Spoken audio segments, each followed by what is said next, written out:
bienvenue sur la chaîne Les Jeux de Dark. Et oui, on continue le carnet ludique et ce matin, ce n'est pas un youtubeur ni un créateur, mais un abonné. Et oui, un abonné de la chaîne qui veut participer au carnet ludique. Donc, je vous ai dit, tout le monde peut participer au carnet ludique. Euh, Tout le monde est le bienvenu, que ce soit femme, abonné, créateurs, youtubeurs, vous êtes tous les bienvenus. Et aujourd'hui, ce matin, c'est pas ce soir parce qu'il fait jour, donc c'est ce matin, nous allons accueillir un abonné sur la chaîne qui va participer au carnet ludique. Donc, encore une fois, on va le remercier. Merci infiniment à lui de sa participation au carnet ludique. Allez, on se retrouve tout de suite avec cet abonné et on va faire le carnet ludique. On n'oublie pas des pouces, des commentaires et on continue à s'abonner à la chaîne Les Jeux de Dark pour suivre ces carnets. Allez, à tout de suite. Donc voilà, on est en compagnie de l'abonné. Comme je vous ai dit, tout le monde peut participer au carnet ludique. Donc déjà, merci infiniment de ta participation. Ah, de rien. Et bon, bah, déjà, on va commencer par la première question qui est très simple. C'est veux-tu te présenter à mes abonnés pour savoir qui tu es?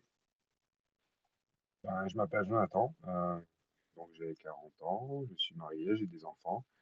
Euh, Comment j'ai connu ta chaîne, c'est comme tout le monde, en étant sur YouTube, tu regardes sur les fils et puis ben, un jour, ben, j'ai découvert tes carnets ludiques. J'ai écouté et au début, j'étais pas très chaud d'écouter parce que je me suis dit ça va être quelque chose qui va être comme tout le monde, donc t'as encore des copier-coller avec des interviews sur d'innombrables jeux et non, pas du tout. Je suis tombé plutôt sur des interviews de gens que je connaissais pas. Et puis c'est sur des jeux qui sont soit connus par les gens qui sont experts dans le monde ludique, ou soit des jeux où les gens pensent qu'ils sont morts. Je vais te donner un exemple. J'ai jamais entendu autant parler d'HeroQuest que dans tes carnets ludiques. Avant, pour moi, quand tu écoutes les youtubeurs, souvent HeroQuest, c'est du passé. Et, et on a en fait tous tes carnets ludiques. Donc, tu as des jeux de maintenant, des jeux de prochains qui vont arriver. Et les gens sont surtout encore penchés sur le passé. Et c'est ça qui m'a tenu en haleine en fait dans tes carnets ludiques au début. Et au fur et à mesure, bah, tu te prends en fait à suivre quelqu'un parce que tu te dis, quand je vais me connecter, je vais apprendre des choses différentes ou je vais voir des choses que je ne verrai pas ailleurs. Et c'est ça qui m'a fait à te suivre, t'écouter régulièrement et ben, après, le chemin a fait son temps, j'ai mis des commentaires, t'es venu vers moi et puis voilà. Et aujourd'hui, je suis avec toi. Eh ben, je suis très très content que tu es là. Ça fait plaisir. Donc oui, Ouais. c'est un abonné, on va dire que voilà, maintenant qui est sur mon groupe hein, Facebook. Donc voilà, je suis très content. Il est abonné à ma chaîne et donc voilà. Donc c'est comme ça que vous pouvez aussi participer au carnet, comme Jonathan. Hein. N'hésitez surtout pas, il faut pas hésiter. Donc, on va commencer par les questions. Donc, la première question qui est connue maintenant, quel est ton premier souvenir ludique? Alors, en écoutant tes interviews, tu te poses toujours des questions. Qu'est-ce que je vais dire? C'est quoi? Et en fait, j'en ai plusieurs, mais elles sont toutes différentes, mais j'arriverai pas à mettre l'ordre chronologique. Euh, alors, au début, tu peux parler d'époque. On était à l'école, c'était quelque chose qui était ludique. Mm. Tu avais tout ce qui était livre dont je suis le héros. Mais mon premier, si je devais me mettre assis, bah, comme je suis actuellement, mais je devais vraiment réfléchir, c'était pendant mon apprentissage, où j'ai vraiment un gros souvenir. Je devais avoir 15 ans, j'étais en apprentissage d'imprimerie. Et je travaillais avec des gens qui n'avaient pas la télé, euh, qui à l'époque était assez commun, on va dire. Et ces soirées, il est passé à faire des jeux de rôle, à tout ce qui était gros jeux de société et tout ce qui était peinture de figurines. Et moi, ce monde-là, je ne connaissais pas. Je connaissais, comme je disais, l'époque, les billes, les cartes Pokémon, Dragon Ball Z, ou tous les jeux, Scrabble, la bonne paye. Et lui, il m'a initié en fait à son monde.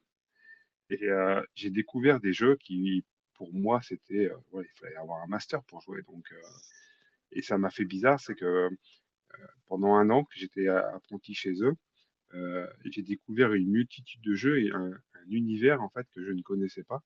Et le premier moment ludique où j'ai un gros souvenir, et heureusement ou malheureusement, je suis tombé dedans, c'est les figurines.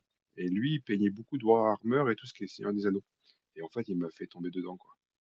Parce qu'il le parlait avec amour et c'était son défouloir, en fait, après le boulot. Et il n'y avait pas de télé, pas de téléphone. Mais à l'époque, le téléphone, on l'a tous connu il y a 20 ans. Ouais. C'est pas comme maintenant. Et, et donc, en fait, il était pleinement consacré qu'à ça avec sa famille. Et puis, quand tu étais chez eux, en fait, t'avais l'impression d'être dans une bibliothèque, quoi. C'était un monde imaginaire chez lui. Et c'est vrai que ça m'a beaucoup marqué. Des cavernes d'Ali Baba, quoi. C'est ça. Mais c'est vrai, c'est vraiment le monde des figurines, ouais. Ouais. Puis c'était pas comme maintenant où tu as des peintures, bah, ça s'est vachement amélioré. Avant, c'était. Ouais. Quel est ton premier jeu de plateau que tu as obtenu? Mon premier jeu de plateau que j'ai obtenu, alors je vais dire que je vais pas être comme toutes les interviews que tu as eues, mais le premier jeu de plateau que moi j'ai obtenu, c'était par le biais de mes enfants. C'est-à-dire qu'on a acheté des jeux de société pour jouer avec eux. Et c'était vraiment des jeux King Domino, ça va être des jeux comme le Uno. C'était vraiment pour passer du temps avec eux. Et mes enfants adorent les jeux de société. Donc, ils m'ont appartenu, on va dire ça appartient à la famille, mais les gros, gros jeux, ça fait que 4 5 ans que j'en possède. Mais sinon, avant, c'était vraiment plutôt des jeux qui m'appartenaient pour jouer avec en famille, avec les enfants. Parce que j'avais passé un moment avec mon ancien collègue de boulot, comme je te disais, dans l'imprimerie, où on jouait à ça, mais après, bah, tu vieillis, tu as des copains qui sont pas du tout dans ce délire-là, et après, bah, tu te maries, tu fais des enfants. Et ce monde-là, je l'ai zappé pendant bien 15 ans. Mais j'en venais dans les jeux de société que avec mes enfants. Donc c'était pas non plus des jeux super compliqués, mais c'était plutôt oui, des moments ludiques avec mes enfants. C'était que des jeux familiaux, quoi. Aujourd'hui, tu te considères plus un joueur solo ou multi? Alors moi, je me considère solo par la force des choses. Je préfère le multi, mais je trouve que le multi, c'est un peu comme le covoiturage. Il y a trop de contraintes. Euh, J'aime le jeu de rôle, mais les contraintes, c'est que les joueurs veulent faire que du one shot. Et moi, si faire du one shot, ça me plaît pas. J'aime bien faire monter mes héros en compétences et ainsi de suite. Si tu veux faire un multi, même un jeu qui va te prendre comme Kingfire Chronicle, c'est pas un jeu, tu vas partir pour 100 heures de jeu, mais je suis obligé de jouer tout seul parce que si je joue avec plusieurs personnes, alors lui, sa femme, elle va pas vouloir qu'il sorte. Lui, il va pas vouloir parce qu'il n'aime pas ce type de jeu. Lui, il va vouloir, mais parce que seulement si lui vient et ainsi de suite. Et en fait, ben, moi, je préfère jouer avec mes enfants, quitte à moduler un peu les règles pour eux, ou sans je joue tout seul. Au moins, j'ai pas ces contraintes et je suis pas obligé de me dire, bon, ben, encore une semaine à attendre. Puis au bout d'un moment, le jeu, ben, il passe à l'as parce que ben, il y a toujours un qui manque. Mais voilà, par la force des choses, je suis plutôt solo. Te considères, te considères-tu comme un joueur amateur ou expert? Amateur, Amateur. plutôt amateur, oui. Parce que expert, c'est comme les jeux experts en fait. C'est mon avis personnel. C'est le mot qui veut dire que tu sois expert. Tu peux être toi amateur, tu rentres dans un magasin, tu achètes un Gloomhaven, qui est un jeu expert. Le plus dur, c'est de te palucher les règles, de comprendre comment ça fonctionne, et tu vas faire tourner la mécanique du jeu. Mais tu seras un amateur dans un jeu expert. Et tu as des joueurs qui se considèrent experts, mais ils vont faire 55 000 jeux par an, mais ils vont pas connaître le jeu en profondeur. Ils vont connaître des jeux. Et en fait, ils sont amateurs dans tous les jeux qu'ils apprennent. Et moi, je me considère comme amateur parce que un amateur qui joue dans des jeux experts, ou initiés. Voilà. Quel genre de joueur es-tu? Ah, j'adore les Ameritrash et j'aime bien tout ce qui est jeu narratif. C'est vraiment le type de jeu que je préfère. C'est ce qui me fait voyager et j'aime aussi les jeux avec figurines. Là, pendant un an, je me suis perdu dans un peu plusieurs types de jeux différents et j'ai écrémé un peu ma ludothèque et parce qu'en fait, je me perdais trop en fait. Mais oui, si je devais choisir, c'est Ameritrash et les jeux narratifs. Euh, comment fais-tu tes recherches pour te procurer tes jeux? Alors, le premier, ça va être l'histoire. l'histoire, la mécanique. Je regarde aussi les auteurs, quels sont leurs CV, qu'est-ce qu'ils ont produit, quel retour on a eu sur leur jeu. Euh, et je vais me baser aussi sur une communauté de joueurs dits experts sur les Discord ou sur Internet. Et après, je regarde beaucoup de vidéos YouTube où je regarde à peu près les mécaniques, je regarde visuellement. Visuellement aussi, parce que j'attache beaucoup d'importance au visuel. Parce que si le jeu n'est pas forcément bon, tu peux toujours le modeler à ta façon ou changer des règles. Par contre, si le jeu est pas beau, en fait, il restera pas beau. Tu auras beau retourner ton plateau, il sera toujours moche. Hmm. Mais les règles, voilà, il faut quand même que la base soit à peu près correcte. Après, si tu dois modifier plus dur ou plus facile, il y a toujours moyen, il y a toujours des fans qui vont améliorer ça.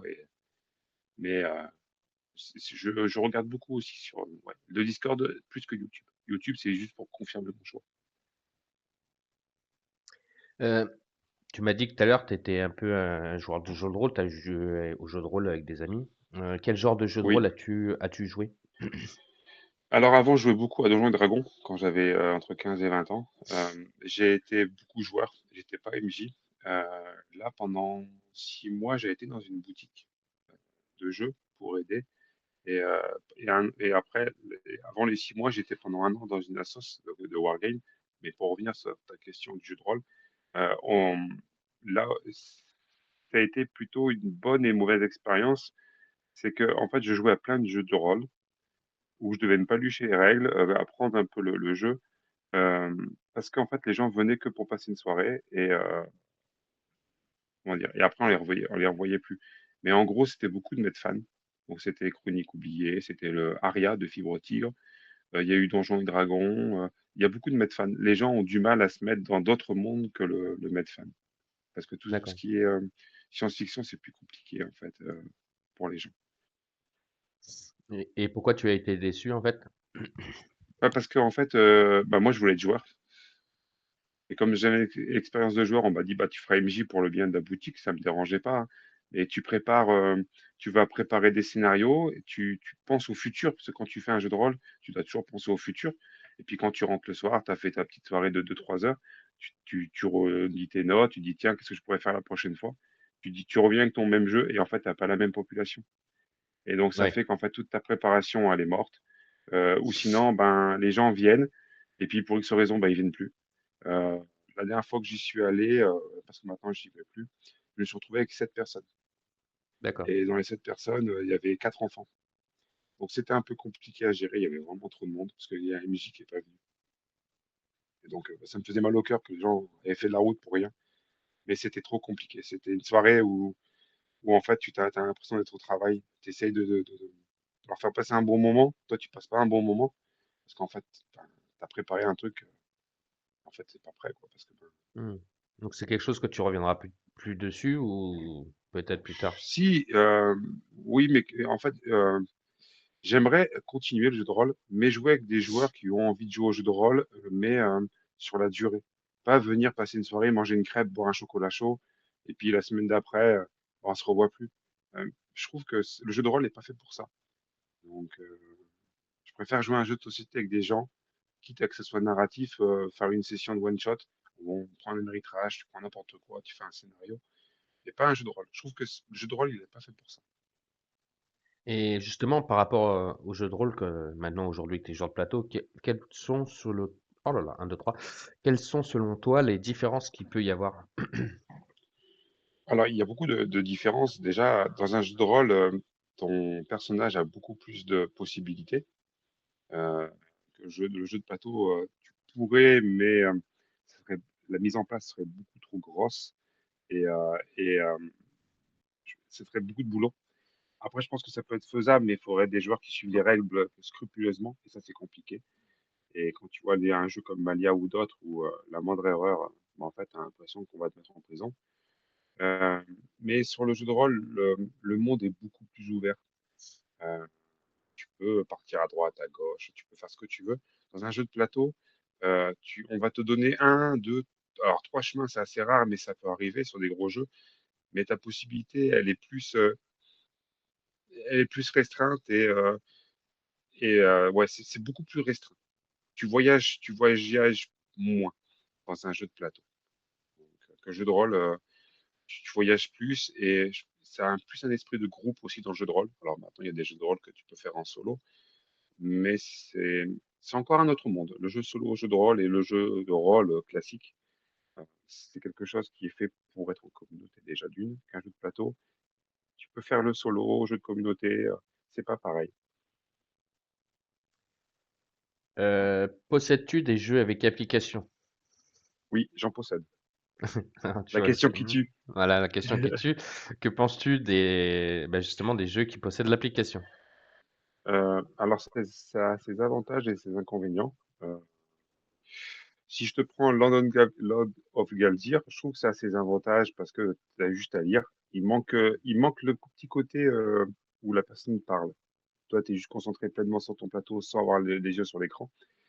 Et j'ai Descent, donc j'ai Descent 3, Acte 1 et 2. Alors, ça a ses avantages parce que mon fils qui a 7 ans, il joue avec moi. Et donc, lui, il trouve ce plaisir euh, de toucher, de prendre ton personnage, tu l'envoies vers et ça lui donne un truc ludique. En même temps, il a l'œil sur le plateau et ça m'aide aussi, moi, où il peut pas faire n'importe quoi dans les règles. Il a juste à lire, le personnage fait tant, machin, tu appuies sur les boutons, euh, même si tu peux tricher, hein. Mais ça, ça m'aide à initier à des jeux. Plus tard, pourra jouer à d'autres jeux.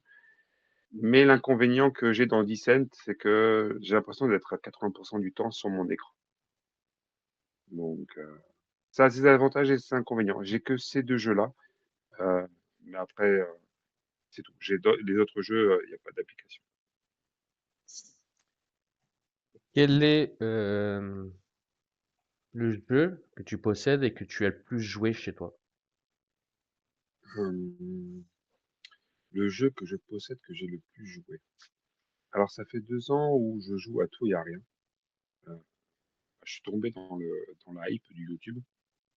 Et j'étais dans une association, comme je te disais, et j'étais dans une boutique où. Alors, l'association, c'était plus du wargame. Mais alors, c'est un peu comme le monde actuel. C'est-à-dire qu'on passait d'un jeu à l'autre, tout le temps. Dès que tu commençais à apprendre un jeu, tu jouais. Euh, et puis au bout de à 2, 3 mois, tu changeais. La boutique, c'était encore pire, c'était atroce. T'arrivais pas à faire un jeu, t'arrivais pas à jouer pleinement à ton jeu que tu passais au suivant. Là, ça fait 6 mois que je joue pratiquement qu'au même jeu. Euh, J'aime bien Kingfire Chronicle.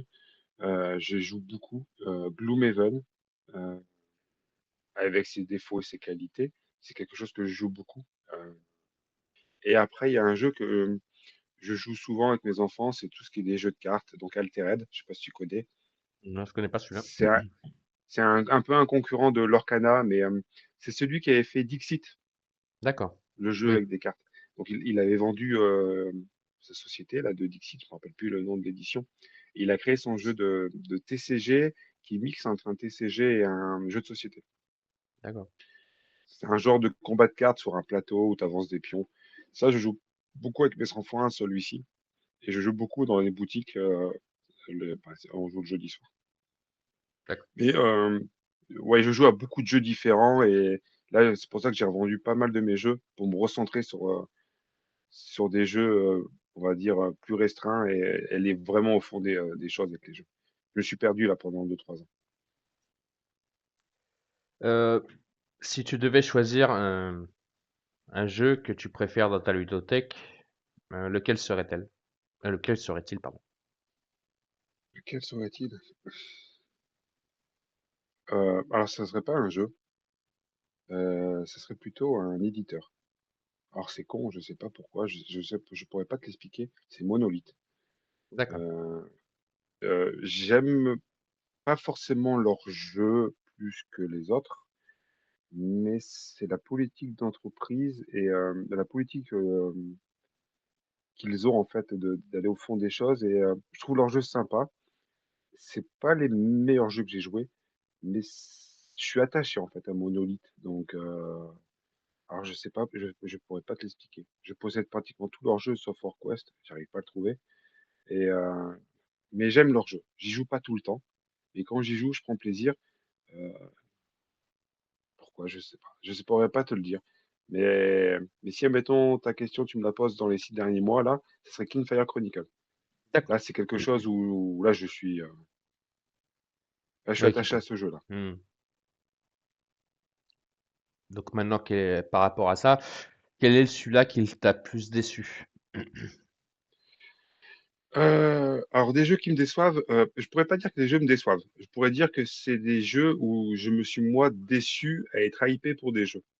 Mmh. Parce que c'est moi qui ai fait le mauvais choix, mais c'était plutôt des jeux d'Eurogame.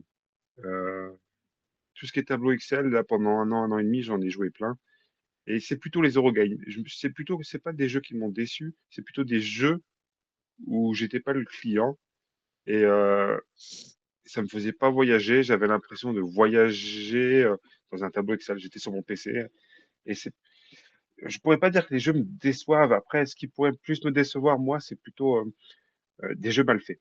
Voilà, ce serait plutôt des jeux très mal faits, des jeux où tu as beaucoup de FAQ, des jeux où on demande, en gros, je vais me perds dans c'est pas que ta question, j'y réponds pas ou pas, mais c'est plutôt c'est parce que nous, on en demande trop et les éditeurs ou les auteurs veulent aller trop vite et en fait, les jeux sortent, on est mécontent et c'est plutôt, ouais, les jeux qui sont sortis peut-être trop vite et Mmh. c'est surtout ça. Ah, Ouais, qui sont ouais, c'est ça. Parce qu'en fait, on a trop de hype sur des jeux, on met la pression inconsciemment, ils sortent et comme là, Malia, moi, j'ai envie de me mettre dedans, mais je vois tout ce qui en fait, entre le bon et le mauvais, les FAQ et là, je me dis: «Si j'y vais tout de suite dessus, je vais être déçu» et mais il y a beaucoup de jeux comme ça où on en demande trop, en fait et mais oui, tu ouais, des jeux peur. qui m'ont déçu. Ouais, Ouais, les j'ai peur d'être déçu et là, ça pourrait être, ouais, une déception. Mais après des jeux qui m'ont déçu, vraiment un jeu, ce serait plutôt alors ce serait pas un jeu, ce serait Warhammer. Alors pourquoi je serais déçu? C'est plutôt la politique d'entreprise. Alors c'est pas les meilleurs jeux du monde, Warhammer, Game Workshop. Je sais pas si tu connais le monde de ouais, Game Workshop. je connais. C'est plutôt la politique d'entreprise où, tu achètes, tu arrives à tes 2000 points. Alors tu es tout content, hein, et puis tu sais pas pourquoi ils te sortent une nouvelle règle ou une V12 ou une V15 ou là ils vont sortir la V11 mais en fait, tout ce que tu as mis en place depuis 2 3 ans, ça te coûte un bras et en fait, il faut tout recommencer. Parce que ben, ils changent les points, ils tuent les armées, ils t'envoient ça sur l'ancien monde et en fait, tu es constamment en train d'acheter. Et c'est ça qu'en fait où je suis déçu. C'est plutôt ça. Mmh. C'est le jeu qui me donne le plus de. J'y reviens à chaque fois comme un con. Et comme un con, bah, je crois que je suis déçu. Et, mais c'est ça Ouais, qui me déçoit le plus. Tu tout le temps en train d'investir et quand tu commences à être en, en vitesse de croisière pour pouvoir jouer, bah, je suis déçu parce qu'ils changent tout. Et je suis déçu aussi par la communauté qui est trop compétitive. Ils sont là pour te poutrer, ils en ont rien à foutre de ce que tu as mis en place pendant 2 ans pour tes peintures. Il y en a certains, ils achètent, bah, ils payent des peintres donc ça va vite. Et puis en fait, tu t'es poutré, il n'y a pas de narration.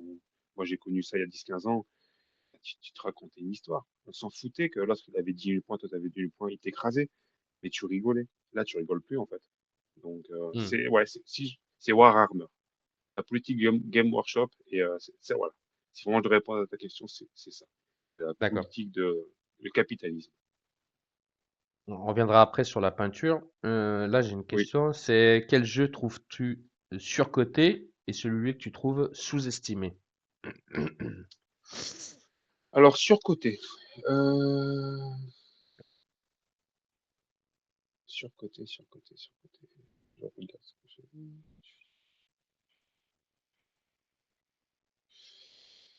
Euh, alors, surcoté, Mmh. Ça veut dire qu'on je. on en a fait des pataquès et en Oh, fait, euh, Odin. Je sais pas si tu connais ce jeu. si je connais. C'est tout ce qui est à l'As d'or. Je trouve c'est surcoté à mort. C'est des jeux, euh, c'est des jeux OK Game, pas tous, hein. Il y en a, c'est des très bons jeux. Mais alors des jeux comme Odin, des jeux comme, en fait, c'est que des copier-coller, des jeux de pli. Mais Odin, gagner un As d'or sur Odin, je suis pas d'accord. Parce que on va dire, tu vas faire rentrer la population de futurs joueurs à des jeux qui pourraient potentiellement monter à des jeux de plus en plus durs. peut pas dire qu'Odin l'année dernière, c'est le meilleur jeu de société. Et là, je pense que ça a été surcoté. Je pense qu'il y a beaucoup mieux. Euh, et après, c'était surcoté Alors, et un sous-coté ou sous-estimé? sous-estimé. Tous les jeux indépendants, je pense qu'ils sont sous-estimés. Je pourrais pas te donner de nom parce qu'il y en a énormément. Moi, je pense que ODV, Dead Building, je pense qu'il est sous-estimé. Euh, alors, je vais donner ma raison à moi, hein, c'est pas forcément la raison qui est vraie, hein. C'est que je pense que ODVD Deck Building serait avec Asmodée. Alors, ce serait les rois du pétrole, ODV. Parce que, il y aurait une campagne marketing dedans. Je pense qu'ils pourraient à l'aise concurrencer Ice End. Mais bah, vu qu'ils n'ont pas cette campagne marketing, bah, en fait, ils pourront pas être aussi haut. Et pourtant, c'est un jeu qui mérite un as d'or. Parce que les gens vont pas mettre 150 euros sur un as d'or. C'est des gens qui vont mettre 30 ou 40 euros dans un jeu. Mais, euh, mais ouais, je pense qu'au DV Deck Building, il mérite bien plus que ce qu'il est, en fait. Parce qu'il a une profondeur de jeu. Il a été fait avec amour. Oui. Euh, c'est leur bébé. Alors, j'espère qu'ils en sortiront d'autres de bébés. Mais, euh, mais je trouve que ce jeu est sous-coté. C'est vraiment sous-coté, mais je je comprends pas que ce jeu ne fait pas plus de bruit. Donc, on va arriver à la peinture de figurines. Comment es-tu venu justement à faire de la peinture de figurines? Alors bon, quand j'avais 15 ans, déjà j'ai commencé là. Euh, alors la peinture à huile, on aurait dit que je lançais des pots de peinture sur ma figurine, c'était dégueulasse. Mais j'en étais content parce que bah, t'avais pas de tuto, t'avais rien. Tu faisais avec les moyens du bord. Et je suis retombé dedans il y a 3 ans, euh, suite à une dépression, une Mhm. grosse dépression sévère.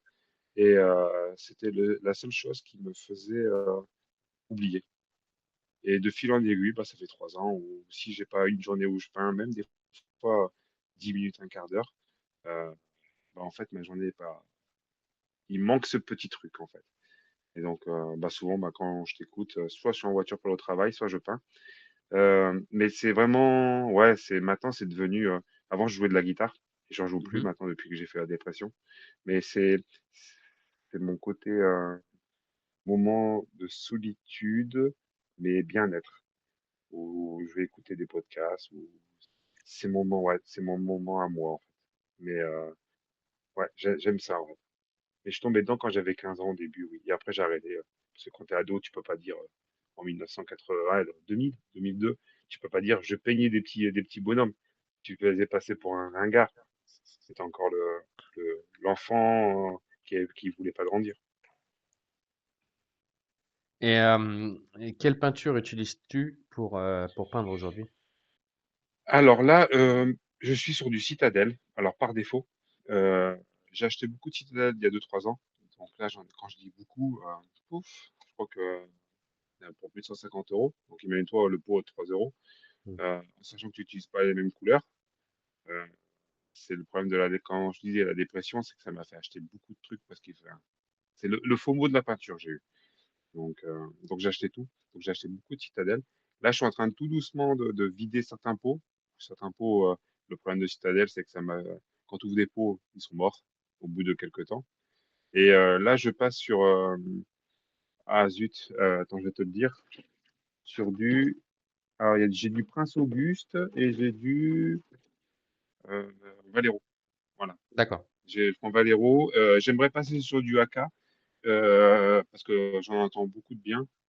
Mais en Savoie, il n'y a personne. Donc, je vais aller sur Grenoble. Après, tu pourrais me dire, bah, commande sur Internet. Alors, pour les jeux, je commande sur Internet. Mais pour les peintures, ça m'emmerde de commander sur Internet. Pourquoi? Parce que j'ai commandé une fois et le pot était dedans pourri. Donc, j'ai perdu 3 balles plus le frais de port. Et puis, en même temps, j'ai envie de faire vivre les boutiques. Alors, sur des jeux, je trouve que je préfère moi acheter sur Internet. Et pour les petites boutiques du coin, bah, tu te retrouves un samedi matin, tu as envie d'acheter un pot de peinture. Bah, si tu plus de boutique, et ben, mon week-end, il est mort. Je pourrais plus peindre. Et donc, j'ai encore envie de faire vivre ces petites boutiques du coin. Mais le problème, c'est que Citadel a tellement pris la part du marché que, à part Valero, je trouve pas du hack. Et sinon, j'essaye de passer sur Valero. Donc, quand tu parles de la citadelle, c'est vrai que tu n'utilises pas la speed paint. Non, non, non, j'utilise pas la speed paint. J'ai du mal avec la contraste. Euh, Tout ce qui est contraste chez Citadel, vraiment du mal. Je prends vraiment tout ce qui est layer et tout ce qui est base. D'accord.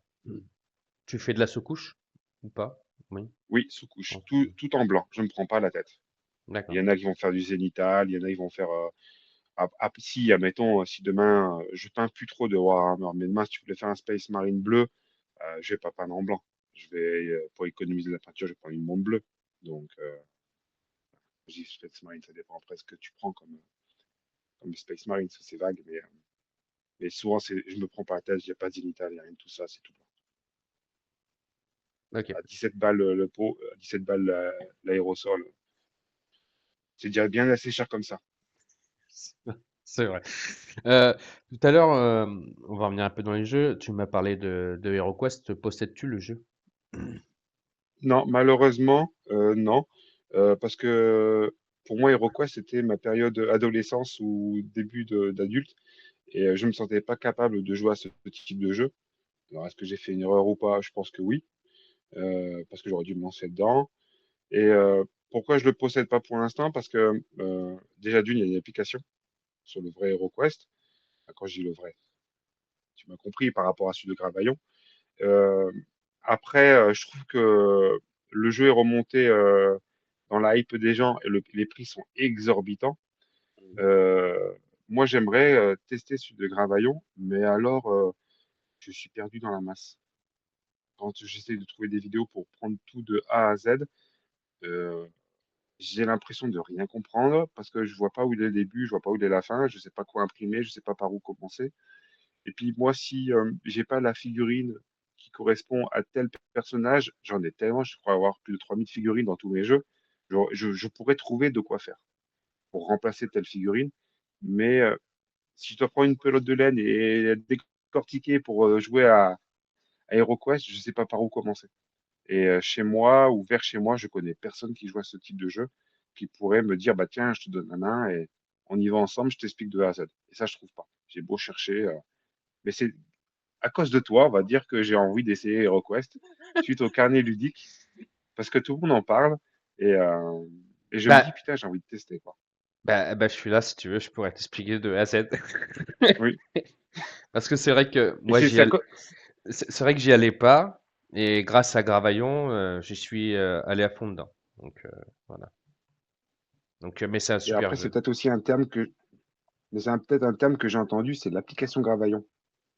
Alors Alors non, pour moi, c'est aussi, il y a pas d'application. Ça se joue avec un deck de d'accord. cartes. Voilà. Parce qu'au Donc, début, il y en a qui parlaient d'application Gravaillon. Et oui, c'est oui, vrai que oui. ça m'a mis le doute. Et je me suis dit, oh non, encore une application. Non, non, non. Donc, Et il avait créé plusieurs choses, mais surtout il est revenu sur un fondamentaux qui va enlever l'application et on va jouer avec un mode solo où il faut imprimer des cartes.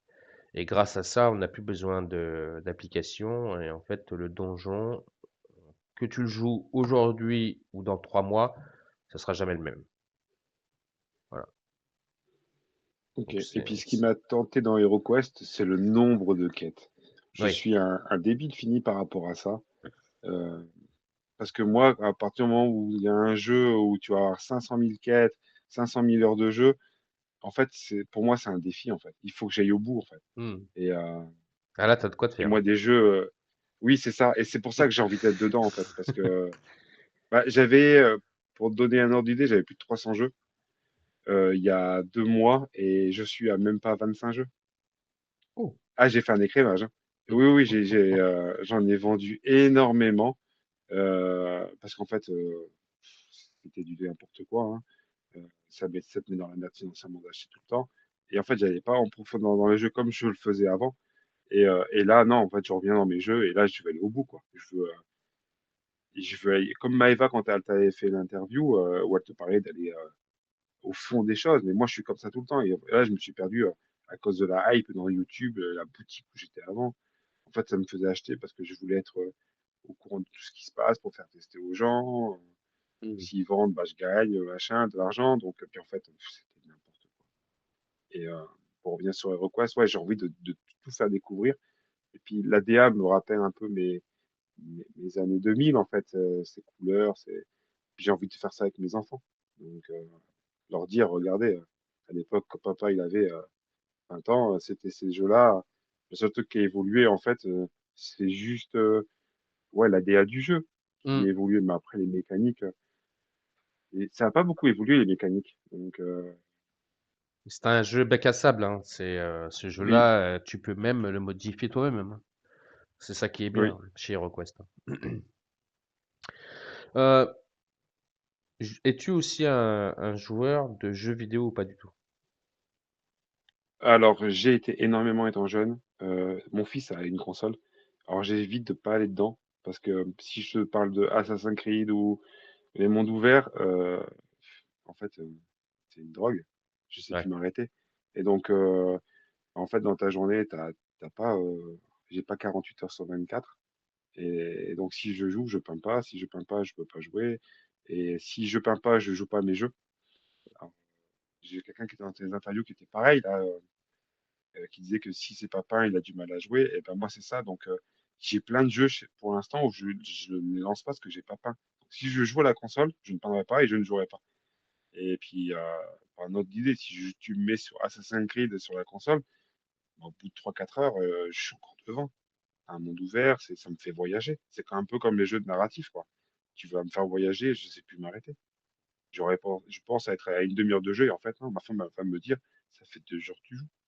Hmm. Parce qu'en fait, ce monde pourri dans lequel on vit actuellement, en fait, dans ces jeux narratifs, j'y suis plus dans ce monde pourri. Je suis dans le monde actuel où je joue. Et la console, ça me permet ça. Mais le problème, c'est que quand tu fais ça, tu fais pas autre chose. Hmm. Donc c'est pour ça que je joue avec mon fils à la console, mais on joue qu'à FIFA. On se fait un ou Ouais. deux matchs. Donc c'est un bon moment avec lui, un petit peu, et une demi-heure, 1 heure par-ci, par-là, mais ça s'arrête là. Ça, si je tombe dedans, c'est mort. Ouais, t'es comme Régis, en fait. C'est Régis qui dit qu'il ne joue pas si c'est papa. Oui. Et c'est pas bien ce que je fais parce que je pourrais peindre au fur et à mesure et jouer. Et en fait, quand je vois Malia, toutes les quantités qu'il y a à peindre, et puis moi, je peux pas faire la contraste, j'y arrive pas. Donc, je suis bloqué dans les années 2000, quand, ou 80, 90, où il fallait peindre qu'à la base, la méthode Game Workshop, tu fais tes éclaircissements. Je suis un toqué et en fait, je m'oblige des trucs où je suis pas obligé. Mais bon. Ah, il y en a un. Moi aussi, il y a beaucoup de jeux, il faut que je paye. Euh, Es-tu un pledgeur de jeux? Est-ce que tu pledges sur KS, GameFound ou quoi? Ah oui, oui, c'est fou. Je dois passer une demi-heure par jour à être sur GameFound. Je vais pas trop sur Kickstarter parce qu'ils n'ont pas le stretch play. Mais ouais, je suis beaucoup sur GameFound en fait. Je suis beaucoup dans la recherche. C'est un peu ce que je suis aussi comme personne. Je suis dans la recherche de jeux euh, qui n'existent pas. Un jeu où quand je vais ouvrir la boîte, je vais me dire, putain, ce jeu-là, je l'ai jamais vu ailleurs. Ou Mhm. ce type de jeu-là, je le connais, mais ce petit twist-là, on l'a jamais vu ailleurs. Je vais te donner un exemple, Land of Evershade, qui est de chez Awoken Realms. Alors, ils nous promettent monts et merveilles. Alors, c'est le petit côté Awoken Realms, hein, c'est le Disneyland du GameFound. Mais ils te vendent quelque chose. Euh, Où ça va être Berserk avec Monolith. C'est le monde de Berserk. Un monde aussi noir, où ça va te parler de viol, ça va te parler de choses malsaines. Ben, pour l'instant, je ne l'ai pas trop vu. Et donc, je l'ai plaidé pour ça. Donc, voilà, faut que c'est pas forcément une mécanique, mais c'est un lore, une façon de jouer. Ça peut être juste des fois, tu vas me faire un lore qui va me faire voyager. Mais la mécanique, si elle est très basique, c'est bon, c'est parti, parce que tu vas me donner quelque chose que j'ai pas vu ailleurs. Par contre, si tu me fais un énième, je sais pas moi, Dungeon Saga, juste, après de mettre un elfe noir, tu vas mettre un elfe gris, après de mettre une magicienne, tu vas mettre un magicien nain, ouais, c'est pas que j'en ai marre, mais en fait, ouais, vous faites tous pareil, quoi. Et au bout d'un moment, c'est chiant, quoi. Tu mets Mhm. un, Un genre de, ouais, Dungeon Saga version manga, je m'en fous, en fait. Fais-moi rêver, quoi. Mhm. Mais oui, je suis très, très Game of Thrones. Quel est le Et dernier? c'est bien et c'est pas bien. Ouais. Quel est le dernier que j'ai pledgé? Ouais, quel dernier que t'as pledgé? Euh, encore à Disneyland, à Oak Lines. Euh, alors j'ai pris, comment ça s'appelle? Dragon Eclipse plus The Quest, un truc comme ça, le dernier. En fait, Ouais. il y a 2 ans, j'ai pas pris Dragon Eclipse parce que tout le monde disait que c'était un Pokémon. J'étais con, j'ai écouté tout le monde. En fait, il s'avère que le jeu est vraiment bien. Euh, de mon point de vue à moi, hein, de ce que j'entends et ce que je vois et ce que j'ai appris en recherchant. C'est un genre de Pokémon, mais pas vraiment Pokémon. Et c'est un jeu qui te fait voyager. Les figurines sont vraiment jolies. Et là, je l'ai pledgé. C'est le dernier que j'ai pledgé. J'avais pris ici The Witcher Legacy. Et la semaine dernière, j'ai demandé qu'ils annulent mon pledge. Parce que pour moi, en fait, avec le recul, c'est une histoire. Mais c'est The Witcher. On connaît l'histoire de The Witcher. Et je pense pas que Go On Board vont révolutionner la mécanique. Ouais, surtout que The Witcher, il marche très bien, mais je vois pas ce qu'il est en Legacy, quoi. C'est ça le problème. Et puis, ce qui me dérange, moi, c'est que t'as pas le livre de règles. D'accord, Donc, tu connais pas les mécaniques. Alors, tu vas sur, alors, ils te disent, certains vont te dire, oui, tu vas sur Internet, ils font des bases. Moi aussi, je te fais des bases de mécanique avec une IA, je te fais des bases de mécanique avec. Mais moi, une base de mécanique, et je veux voir toute ta mécanique. Je m'en fous, ton personnage, il avance de 2 cases. Tous les jeux, on avance, on recule, on va à droite, à gauche. Moi, je veux savoir ta base de mécanique. Donc, j'ai pris le jeu parce que, en fait, j'ai suivi la hype et la semaine dernière, non.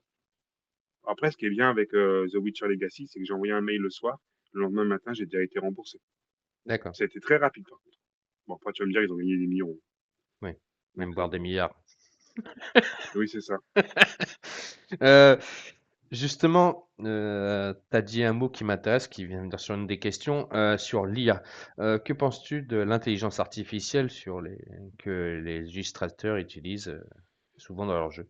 Euh, alors, moi, je vais te faire une image. Je vais te rapprocher l'IA à la sécurité sociale.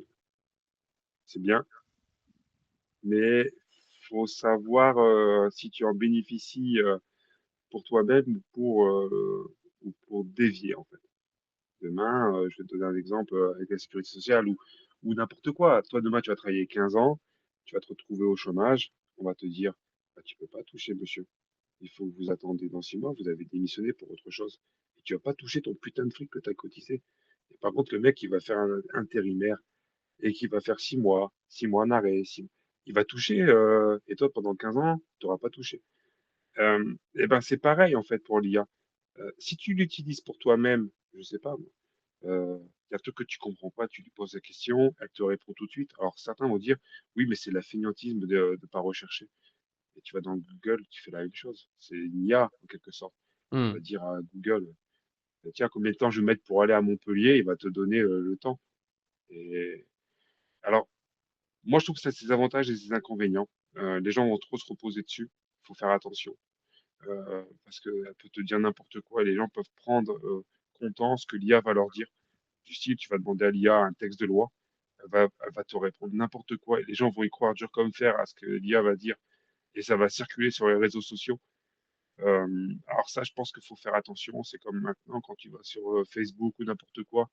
Alors quand tu vois notre cher président, je dis cher, je l'apprécie pas, mais où tu vois des vidéos de lui, machin, ça circule, ça a du pour et du contre hein, dans les IA. Donc les gens font n'importe quoi. Après, si on revient dans le jeu de société, euh, demain, mettons, tu crées un jeu et tu demandes à ton IA de te dire quelles sont les possibilités que mon héros a, je sais pas, donne-moi un calcul mathématique, l'IA va te le faire. Mais avant, les gens, ils faisaient quoi? Quand tu regardes les frères Rousseau, ils font ça sur Excel. C'est pas une IA, mais elle te calcule tout. Euh, donc, tu as plein de trucs où l'IA va te servir. Alors oui, les gens vont dire, oui, tu as pris l'IA pour faire des calculs. Oui, mais tu prends Excel, c'est la même chose. On va te dire que ça va t'enlever l'IA va t'enlever les graphistes vont perdre de l'argent. Mais tu vas me dire que tous ceux qui font chez eux des travaux, ils faisaient appel avant à un maçon, à un peintre, ils faisaient eux-mêmes. Et pourtant, si tu peins ta maison toi-même pour gagner un peu d'argent, tu vas tuer le métier de peintre? Non. En fait, si les gens font bien leur métier, ils seront toujours meilleurs qu'une IA, parce qu'il y a, pour l'instant, à l'heure actuelle, fait ce que nous, on est capable de faire. Si elle va faire des vidéos, elle va te répondre à des questions de ce qu'elle sait sur ce que nous, on a mis sur Internet. Donc, pour l'instant, elle n'est pas meilleure que nous, elle est juste plus rapide. Demain, c'est ça. En fait, les gens ont peur de quelque chose, ils ont peur de l'inconnu. Mais quand la calculatrice est arrivée, Excel est arrivé, tous ceux qui étaient dans le métier de la finance, c'est un peu comme une IA à moindre échelle. C'est mon avis, hein. Euh, Mmh. les gens, quand les gens s'offusquent de l'IA parce qu'ils ont peur de l'IA, ils ont peur de leur futur. Pour moi, c'est ça. Mais qu'on soit contre ou qu'on soit pour, d'abord, elle y sera l'IA. C'est comme avant les mécanos, quand chacun faisait sa vidange, t'as pas tué le métier de mécanique. Et ils ont juste dévié où maintenant tu peux plus rien faire dans ta voiture parce qu'ils ont beaucoup d'électronique. Et ça, les gens, on n'a pas entendu s'offusquer. Euh, comment dire? Ouais, je suis pas pour et je suis pas contre. Il faut savoir s'en servir. C'est comme je disais, c'est comme quand tu veux toucher ton assurance chômage. Moi, j'ai travaillé pendant plus de 20 ans. J'ai dû démissionner parce que je ne plaisais plus. Et ben, j'ai pas touché le chômage. Et ben, l'IA, c'est pareil pour moi. Ça a ses avantages et ses inconvénients comme tout ce qu'il y a dans la vie. Il faut savoir juste avoir les bonnes limites au bon moment. Voilà. Moi, je suis tout seul. Il y a 2 ans, j'ai écrit un livre, même 2 tomes. Parce qu'à la base, je voulais faire un livre avec un jeu qui était en rapport avec Peaky Blinders. J'ai plus de 200 pages. J'ai eu le temps d'écrire. Et puis, quand j'ai voulu faire intervenir un dessinateur, on m'a dit 500 euros par image. Et je fais comment? Je fais comment? Donc, mon livre, il est chez moi, dans mon PC, et je fais rien. 500 euros. Si je veux mettre plusieurs images ou je veux faire un jeu, je ne peux pas, en fait. Tout ça parce que j'ai pas les finances. Et donc, si je me sers de l'IA, mettons, ça va me coûter 8 euros par mois. Donc, les gens vont dire, oui, c'est facile. Mais il faut faire les prompts. Tu fais pas n'importe quoi. Il faut faire les bons prompts. Tu peux pas faire n'importe quoi parce que tu peux pas mettre des images, tu peux pas mettre une crotte de nez pour dire j'ai mis une image, en fait. Il faut quand même que tu travailles ton prompt. Il faut que, il faut que ton prompt soit en adéquation avec ce que tu as écrit. Il y a plein de trucs, en fait, en quelque sorte, à faire. Mais si je le fais, eh ben, au début, je dis, allez, fuck, je m'en fous. Je fais une mi-journée, je vends mon livre. Et je me dis, pff, ça va faire, en fait, je vais rien vendre parce qu'en fait, ils vont voir que c'est une IA. Et en fait, j'ai rien fait, en fait. Mmh. Est-ce Mais que j'aurais dû faire ou pas? J'en sais rien. Mais il y a 1 an ou 2, en fait, j'ai eu peur de me dire, en fait, tout ce travail que j'ai fourni, en fait, ça aurait servi à rien. J'aurais payé 8 euros par mois, mettons, une IA pour des dessins. Mais tout ça parce que j'ai pas les finances. Je veux pas être Stephen King. Non, c'était juste mon petit plaisir, en fait. J'étais dans une humeur noire. Donc j'ai dit, je vais écrire quelque chose dans le noir. Peaky Blinders, version, version Heroic Fantasy, j'avais écrit. Mais, je suis pas allé plus loin à cause de ça, parce que j'avais pas les finances pour un illustrateur. C'est comme toi mais demain, si tu n'as pas les finances pour repeindre ta cuisine, eh ben, sous prétexte que tu vas tuer le métier de peintre, tu vas pas dire je vais à Castorama t'acheter un pot de peinture. ouais. Tu vois ce que je veux dire? Alors, c'est à moindre échelle, mais c'est un peu ça aussi. Si on devait tous attendre de faire les travaux chez nous parce qu'il fallait appeler le bon mec qui est dans le bon corps de métier, bon, on aurait tous des taudis chez nous, parce qu'on n'avait Mmh. pas les finances. Et en fait, l'IA, pour moi, c'est pareil. Et on peut s'en servir, mais il faut faire attention. Ouais. Et justement, par rapport à ça, heu, tu crois pas que les illustrateurs, ils vont baisser leur prix par rapport à l'IA? Non, pas du tout. Oui et non. Euh, parce que toi, dans le monde de la figurine, t'as les destes que tu vas payer une fortune pour avoir les plus belles figurines du monde, toi, pour faire les Golden Demon. Et puis, tu as ceux qui vont te faire, ils appellent ça ouais, comment ça? J'ai perdu le mot. Du, ah, du jouable. Bon, c'est pas grave. Et en fait, ils vont te faire un truc de basique. Donc, tu auras une belle figurine avec une belle couleur de base, deux, trois éclaircissements et basta. Et je pense que les illustrateurs aussi, tu as sur tarif. ils vont te faire moins joli parce qu'ils seront obligés. Ouais. Demain, un dessin qui coûte 100 euros, ils vont te le vendre 50 euros, oui, mais tu auras des choses en moins parce qu'il faudra, d'un côté, c'est normal. Il faut qu'ils remplissent leur frigo eux aussi. S'ils prennent le même temps pour 2 fois moins cher, même s'ils y pèsent de 10 euros, derrière, leur coût, leur train de vie, il faut pas qu'il change. Et puis, l'État, ils vont pas te dire, on va baisser de 5% ce que tu vas baisser de 5%. Le Mmh. problème, il est là, quoi. C'est que eux, s'ils baissent, ils vont baisser leur train de vie et ils pourront pas baisser leur train de vie. Ou sinon, ça leur sert à quoi de dessiner? Il vaut mieux qu'ils aillent à l'usine. Ils n'auront pas ces désavantages après de payer l'URSSAF, tout ce temps-là qu'ils perdent, le temps qu'ils pourront pas être en famille, et ainsi de suite. Donc, je pense que non, ils ne baisseront pas leur coût. Ce sera la loi de la jungle, en fait. Ça va être le plus fort qui va rester et les plus faibles vont mourir. C'est mon avis, hein. Mais ou sinon, il faut que l'illustrateur fasse quelque chose que les autres font pas. Comme ça, l'IA pourra pas le supplanter. Mmh, c'est comme Et c'est pour ça, comme il faut. c'est comme les petits créateurs qui aujourd'hui, il y en a certains qui arrivent à sortir leurs épingles du jeu, et il y en a d'autres, ben, Oui, ils ont du mal à sortir la tête, ils ont du mal à respirer. Ce oui, qui est mais pour dommage, revenir hein. sur les petits créateurs, c'est pas parce que t'es petit que t'es nul. Parce que, Non, c'est qu'ils ont pas de tu vois, visibilité. oui, pourquoi? Parce que les gens, en fait, ils veulent du paraître. Tu vois, demain, tu reçois, mettons, 50 jeux d'Asmodée. Enfin, je sais pas que je déteste Asmodée, mais je suis allé au salon de Vichy, j'ai vu certaines choses, cette année, ça m'a écœuré. Et, demain, mettons, tu as ce petit jeu, là. Tu en reçois 50. C'est 50 jeux. Tu parles des 50 jeux. Tu vas avoir 10 000 abonnés. Tu connaîtras aucun jeu. Tu vas apprendre du par cœur et tu auras 10 000 abonnés. Par contre, tu vas parler d'un jeu, tu vas prendre le temps et tu n'auras personne. Pourquoi? Parce que les gens, ils vont se dire, c'est de la merde ce qu'il fait. Vaut mieux, je regarde quelqu'un qui va me donner envie d'acheter. Puis le mec, il va aller acheter au magasin. Il va jamais jouer à son jeu. Parce que la semaine d'après, le mec, il va lui redonner la même quantité de jeux. Mais c'est du paraître. Derrière, il y aura des ludothèques remplies, des couleurs. Le mec, comme il a du blé, où il va faire venir des gens connus. En fait, c'est que du paraître. Mmh. On te vend de la paillette, en fait. Et les gens, ils vont écouter la paillette, en fait. Les gens vont te dire, ouais, le Gloomhaven du siècle. Maintenant, c'est comme dans le foot. Tous les futurs joueurs, c'est des futurs Zidane. Maintenant, c'est tous des futurs Gloomhaven, les jeux. Donc, les gens, ils écoutent, ils achètent, ils sont déçus. Et ils y retournent quand même voir le même YouTuber. Ou tu as le YouTuber qui va casser tout le monde, et puis le mec, qui va jouer 10 heures à tous les jeux, puis il va te faire comme si c'était le messie du jeu. Le mec, il connaît rien du jeu. Comment tu peux apprendre 50 jeux par semaine, jouer à 10 000 jeux par an et dire que tu connais tout et tu critiques tous les jeux? Tu peux pas. Humainement, c'est impossible. Pour moi, humainement, c'est impossible. Donc, il y a un moment où ça va pas, en fait. Et les gens se battent pas. Toi, on va te dire l'IA, l'IA, l'IA. Mais les gens qui te vendent 50 000 jeux par an là, sur les YouTubeurs, c'est pareil. Les petits créateurs, ils prennent du temps. Ils ont pas de. Moi, je vois Friedrich, j'écoute des fois ce qu'il fait comme ton interview. Le mec, il va aller au fond du jeu, il va tout te montrer, il va prendre le temps. Comme toi, des fois, quand tu fais des vidéos, mais tu n'auras pas des 10 000 vues. Pourquoi? Parce que tu prends le temps. Tu mets des trucs de 4 heures. Si, t'as Etrigan. Et la dernière fois que Etrigan, il a fait une vidéo sur Malia, sur un Discord, il s'est fait démonter. Tout ça parce qu'il n'a pas vendu de la paillette. Il aurait dit que Malia, c'était le plus beau jeu du monde. Alors là, c'est fini, c'est le roi. Et tout le monde va Mmh. s'abonner, tout le monde va le suivre. Mais en fait, en le suivant, ils vont regarder une vidéo sur 4.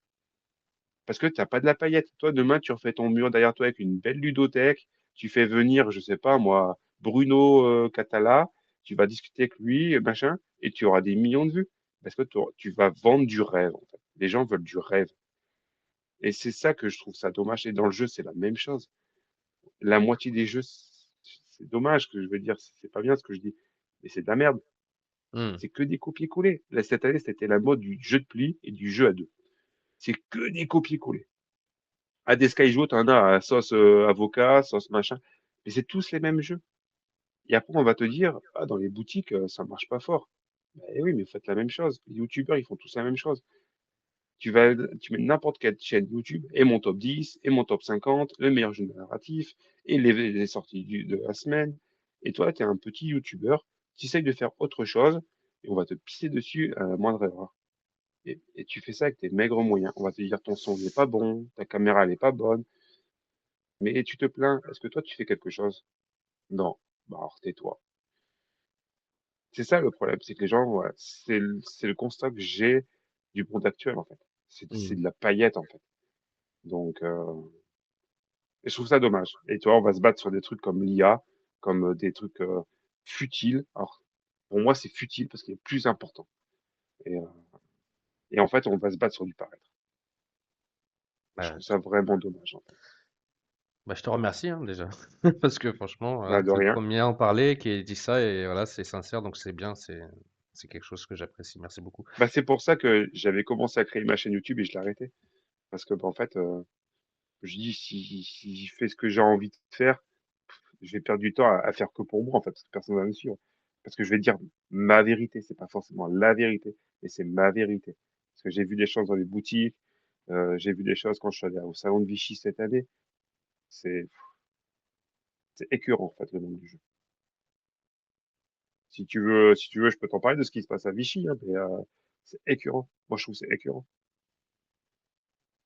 Mais Ah, bon. si tu veux, là, je vais venir sur une question qui est, bah, justement, comment vois-tu le monde, enfin, l'évolution du monde ludique dans les années à venir? Eh ben, justement, on peut revenir dessus, puis on voit comment. Comment je vois l'évolution? Je vois l'évolution pourrie. Pourrie parce qu'en fait, elle est dictée par les finances. Elle n'est pas dictée par elle n'est pas dictée par l'amour du jeu. Alors pas par tous, hein. Là, Hmm. je fais d'amalgame de tout, mais j'étais dans une boutique là pendant 6 mois où j'ai aidé et j'ai aidé gratuitement. Alors des fois, j'avais des jeux en cadeau, mais en fait, à partir du moment où je dis qu'un jeu était bien, en fait, elle voulait me le faire acheter. Donc j'aide, tu me le fais acheter. En fait, il fallait vendre, vendre, vendre. Et, euh, et quand tu vas dans n'importe quelle boutique, ils vendent tous les mêmes choses. Alors, ils se plaignent, les boutiques qui sont en train de perdre. Ben oui, parce qu'en fait, on te dit que tu es spécialisé. Mais en fait, t'es plus du tout spécialisé. Le jeu que tu vends, ben, en fait, tu vas n'importe où, ils le vendent. Donc, t'es plus du tout spécialisé. Et quand tu vas dans une boutique, que tu veux tout vendre parce que tu veux donner à tout le monde quelque chose que toi, tu veux gagner ton fric, mais tu connais même pas les jeux. Combien de fois les gens rentraient et je veux ce type de jeu-là, ce type de jeu-là. Par défaut, elle vendait le même. Pas parce qu'il était bon son jeu, c'était les seuls qu'elle connaissait. On peut pas lui dire que c'est bien ou que c'est pas bien, mais soit tu te spécialises dans un type de jeu et tu les apprends, tu essaies de les connaître, et tu vas vendre des jeux par rapport à ce que les gens demandent, mais ne vends pas un jeu parce que tu ne connais que celui-ci, ou si c'est parce que ton éditeur euh, ou ton distributeur te vend celui-ci 6 plus un gratuit ou 12 plus un gratuit, ou parce qu'en fait c'est là où tu as gagné le plus de blé. Avec la boutique, on est allé à Vichy. Donc Mhm. elle était toute seule. Donc dedans, tu as, bon, t'as Asmodée, t'avais tous les grands éditeurs, distributeurs, et il y avait même des auteurs en France. Donc quand tu vas sur YouTube, ah, les gens, ah, Vichy, c'est trop bien, on discute entre nous, machin et tout. C'est ce qui se dit sur YouTube, hein, souvent. Mais non, c'est pas ça. On est allé voir deux, trois éditeurs, ils te présentent 50 jeux en 1 heure. Donc 50 jeux en 1 heure, tu divises le temps par jeu. Donc tu as des tables avec tous les jeux et on te donne 2, 3 minutes. On t'explique la règle du jeu vite fait. On te dit comment le jeu va être joué. Et donc pendant 1 heure, on te bourre le crâne. Puis on te dit, allez, après, vous aurez le temps d'y jouer. Donc tu as des tables, mais pendant 1 heure, on te bourre le crâne, mais 5 minutes après, tu as un autre rendez-vous à Asmodée. Et Asmodée, ils font la même chose. Puis après, on va te dire, tu vas aller voir, je sais pas, un trafin. Puis un trafin. Mais en fait, tu joues jamais. Et donc, les gens, ils sont tous avec leur téléphone, ou ils sont tous avec leur cahier, ils marquent, ils marquent, ils marquent, ils commandent. Parce qu'après, on avait été chez Pixie Game. Donc, ils commandent tous qu'ils ont des prix. Et puis, 2 semaines après, ils vont en boutique. Et puis, en fait, ils font le speech qu'ils ont entendu. Ils ont même pas essayé le jeu. Ils savent pas s'il est bien ou pas. Parce qu'en fait, c'est que des campagnes de marketing. Et comment tu peux aimer le jeu? Je suis ressorti de là, j'ai été écœuré. Mhm. Et le pire, c'est que les gros éditeurs, euh, qui commencent par un A, qui finit par un D, hein, les petits jeux qui étaient des petits éditeurs comme toi qui pourrais sortir un jeu qui te dit que tu vas chez Asmo, et ben en fait, ils vont pas parler de toi. Parce qu'ils vont se dire, lui, il va rien nous rapporter. Par contre, si tu vends 100 jeux, tu vas gagner un peu d'argent. Il y avait des petits éditeurs sur les alentours. Non, ils ont parlé de Zenith, ils ont parlé de Tactib, ils parlaient que de ces jeux-là. Et Mmh. après, tu as ils te font des cadeaux, mais que des cadeaux, des jeux qui vont être connus. C'est comme les As d'or. On va te donner des As d'or des gros éditeurs. Et sincèrement, j'ai été écœuré parce que, en fait, c'est du bourrage de crâne. T'as pas le temps d'apprendre le jeu, de parler. Et après, si tu as des youtubeurs qui vont aller essayer de gratter des jeux tout le temps. Voilà. Pour revenir avec des palettes de jeux, ou après, ils vont faire du marketing encore. Et ils vont l'essayer, ils vont faire 2 parties, ils vont dire ce jeu-là, c'est le top. Et t'as été où au fond des choses? Nulle part. J'ai fait la campagne narrative, hein, je suis allé au bout, je l'ai fait en 25 heures. J'ai triché par-ci par-là parce que je voulais la finir pour vous la proposer. Ouais, mais ça sert à quoi? Toi, tu vas mettre 1 an à faire quelque chose et lui, en une semaine, il le finit le jeu. Moi, Il y a un ça, problème. je l'ai déjà entendu pour Malia, hein.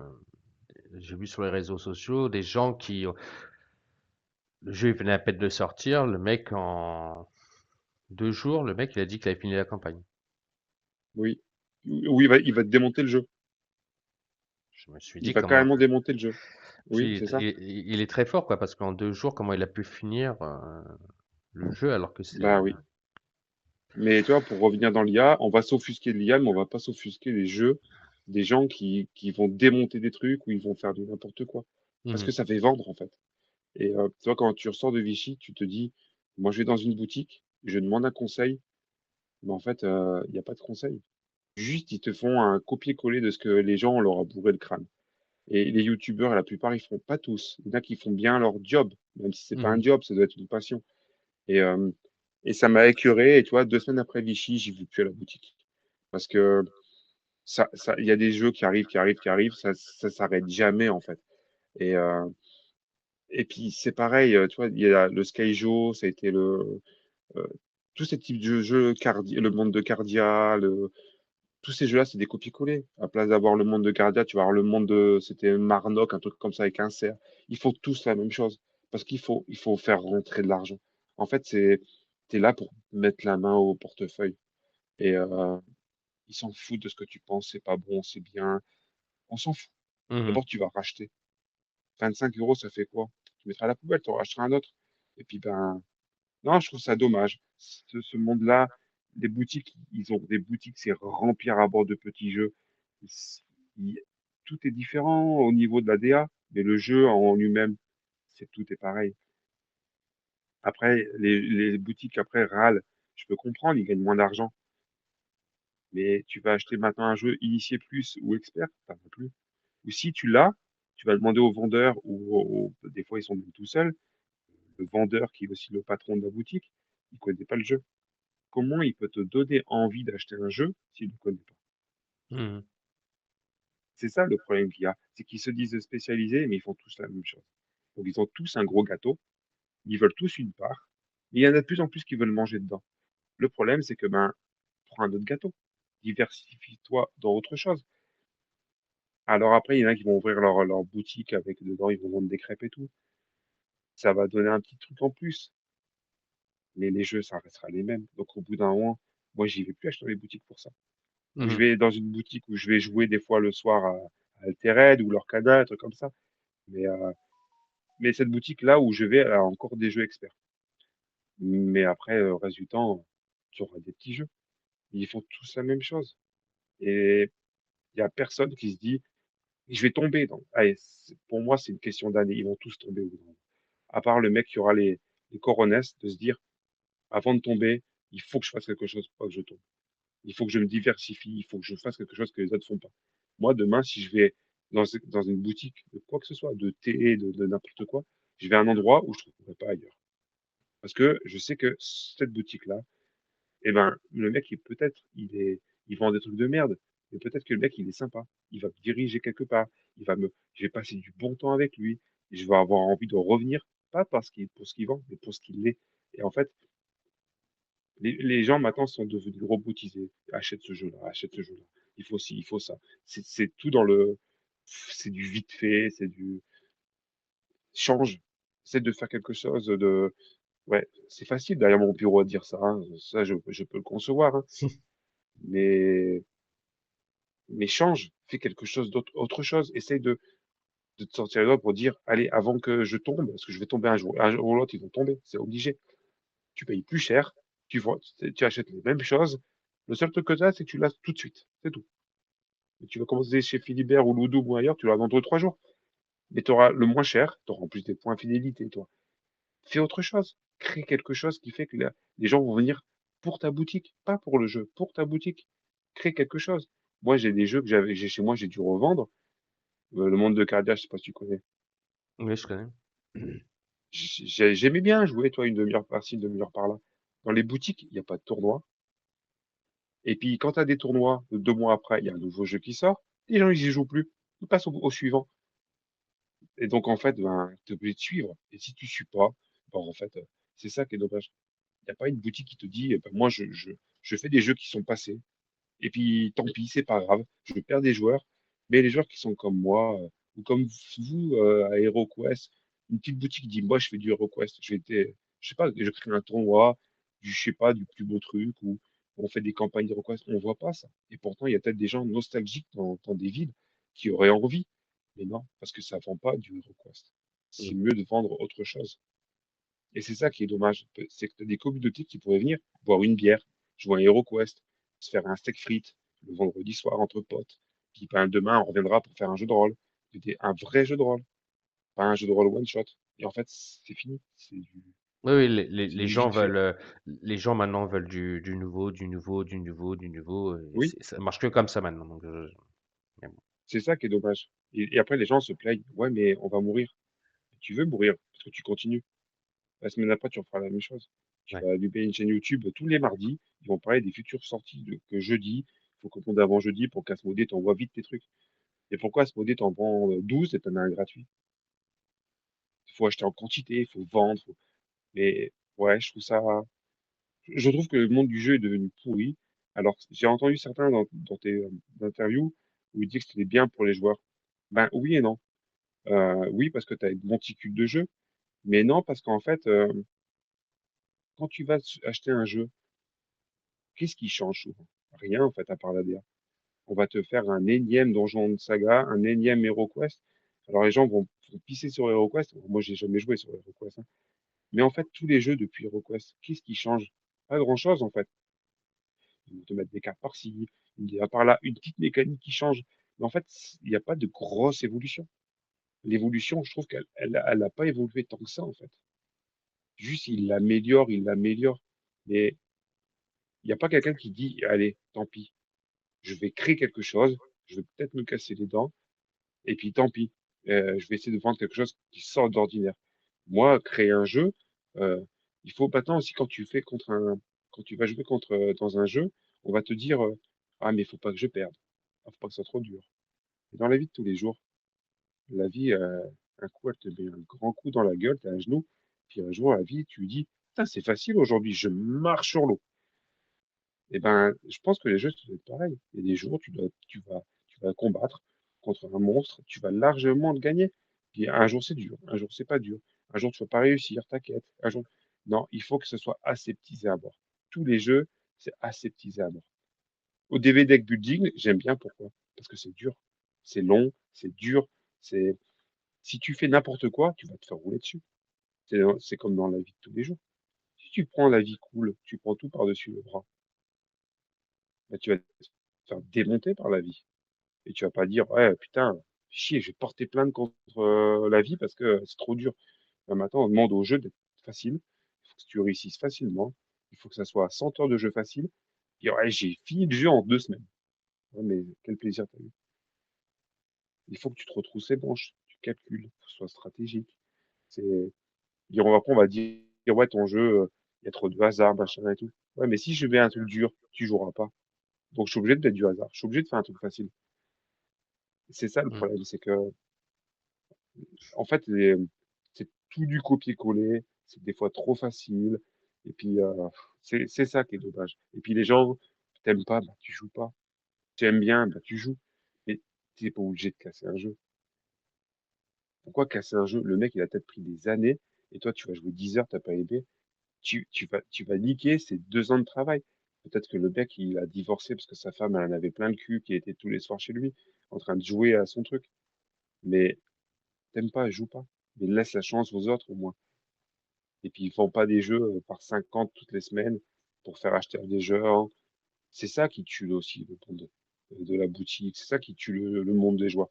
Parce qu'en fait, faut acheter, acheter, acheter, vendre, vendre, vendre. Il n'y a jamais eu autant de jeux, il n'y a jamais eu autant de jeux qu'on revend. Il y a un problème. Hmm.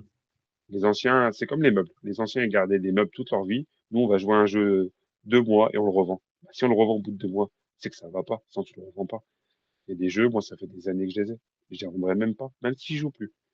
Parce que j'ai passé des bons moments dessus. Fini ou pas fini. Mais j'ai passé des sacrés moments. Les jeux maintenant, tu joues. 2 semaines après, tu dis, ouais, je sais même pas pourquoi je l'ai acheté. Mais tu vas le revendre. Voilà. C'est ça qui est dommage. Et les gens sont contents, mais moi, je trouve que c'est malsain, en fait. Ça va pas dans le bon sens. Parce que si les petits tombent, c'est souvent les petits qui font les meilleurs jeux, je trouve. Parce qu'ils sont insouciants, parce que ils font plein d'erreurs, certes. Mais ils essayent de sortir du lot. Ils font pas comme les grosses sociétés où il faut faire du copier-coller parce qu'il faut vendre. Ça, c'est, allez, faut vendre du Cardia, et puis on va le mettre à toutes les sauces, monde fantastique, monde machin. Oui, ils vont vendre parce qu'ils ont une grosse campagne de marketing. Et puis dès que tu vas voir écrit certains gros noms, oui, ça fait vendre. Mais les petits éditeurs, il faut te l'embrouiller du bord. Et eux, ils vont pas vendre parce que ils ont pas le marketing. Et puis la moindre erreur, on va leur sauter dessus. Mais je trouve ça dommage, en fait. Ouais.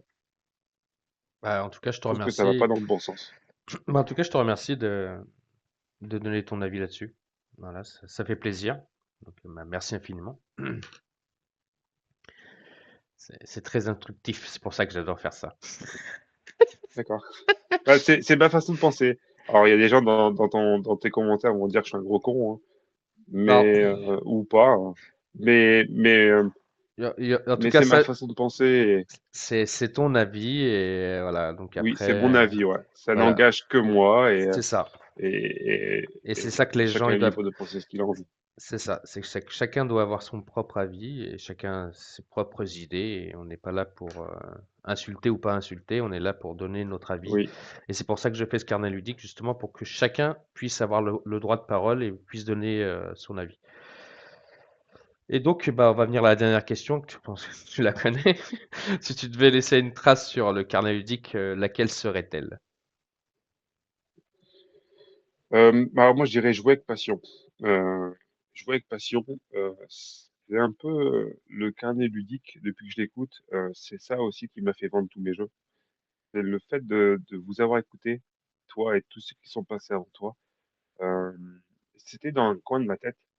Et je pense que le fait d'avoir entendu des gens parler avec passion, de jouer avec passion, en fait, le mot passion va revenir souvent, mais c'est de me dire, ouais, j'étais trop con, en fait. J'ai acheté des jeux.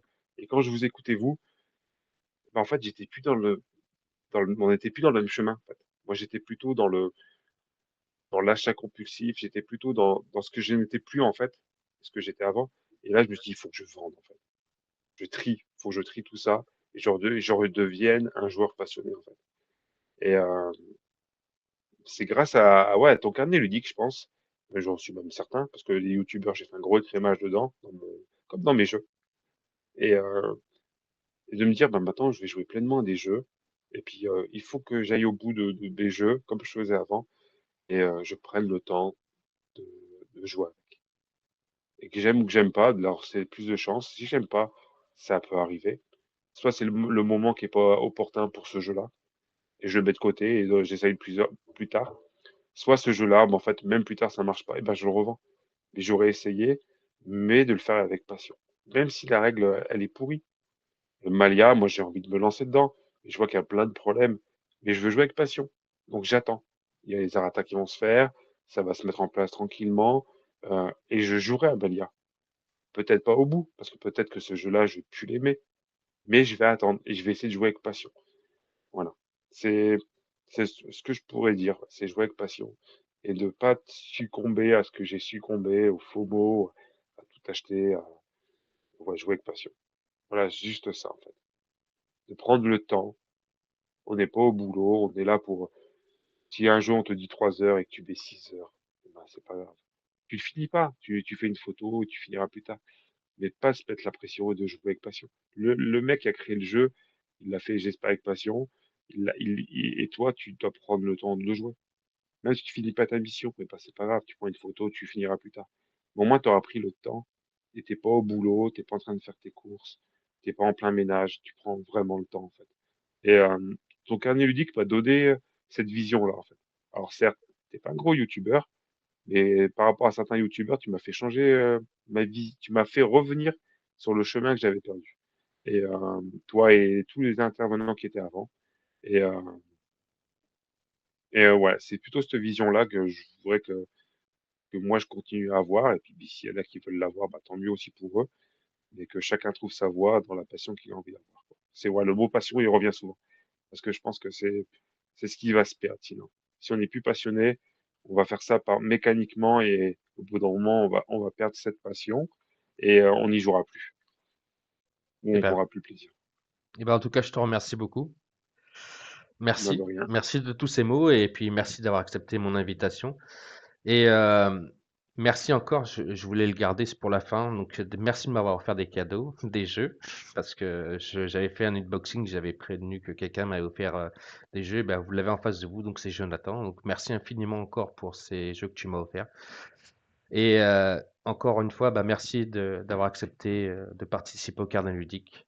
C'était un plaisir. Et comme on dit, Bah, de rien. Merci à toi.